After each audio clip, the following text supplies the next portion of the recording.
Okay, so now that you are caught up on the beginning of chapter 36, the stuff we talked about before everyone had to head off campus, where we talked about transport in plants and shoot and root architecture and how those things can influence resource acquisition.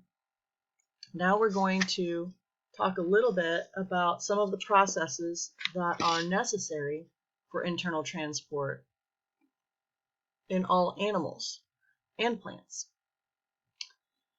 For example, the movement of water. Water moves from one place to another via osmosis. So if you remember, during class, the last time we met, I ended with this slide right here. And I know you guys have all had osmosis from cell and elect, but the class was split whether water moves from areas with high levels of solutes to areas with low levels of solutes, or if water moves from areas with low level solutes to areas with high level solutes. And I think some of you actually chose C, which was that water doesn't move in osmosis, the solutes do. So I can tell you right now that C is incorrect. And the correct answer is B. So osmosis is the passive movement of water through a selectively permeable membrane. And for the purpose of biology, typically that selectively permeable membrane is a cell membrane. Osmosis does not require any energy at all, and so this is passive.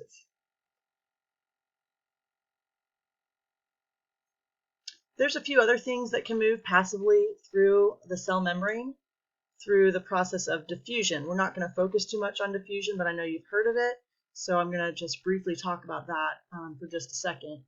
Some examples of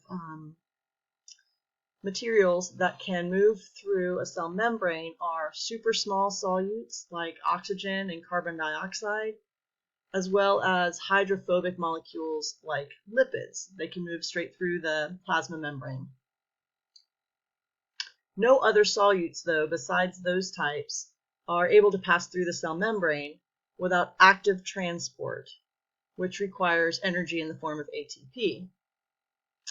Here, though, we are going to be focusing on osmosis, which again is the passive movement of water through a membrane. During osmosis, water moves from an area of low level of solutes to an area of high level of solutes, as if to balance out the solute concentrations. So here you see we've got a semi-permeable membrane. Water molecules are freely able to move through it in a passive way. And on this side of the membrane, we have a bunch of sucrose molecules. So there's solutes over here, and there aren't any solutes over here. During osmosis, water molecules move across the membrane in a way that balances out the solute concentrations. So where there's high levels of solutes, in this case sucrose, water tends to move in that direction across the membrane.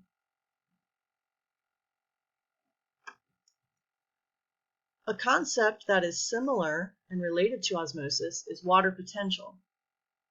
Water potential predicts the movement of water down a gradient.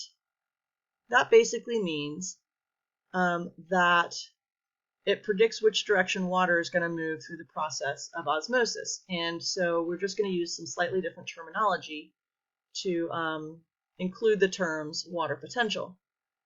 If an area has high water potential, that means it has high potential energy or tendency to move. So in an area with high water potential, water has a tendency to move. Areas with low water potential store less potential energy, and so water from that area is less likely to move. Therefore, during osmosis, water is going to move from areas of high water potential, where there's a lot of energy, potential energy.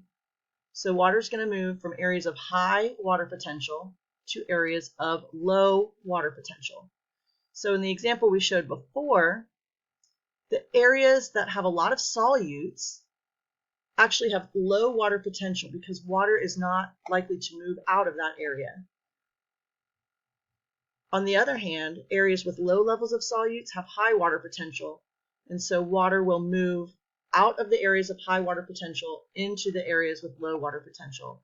And if you have a semi-permeable membrane like this, water will actually move across the membrane, and so that the level of water on one side, where there was low water potential, is now higher than the original side where the water was found.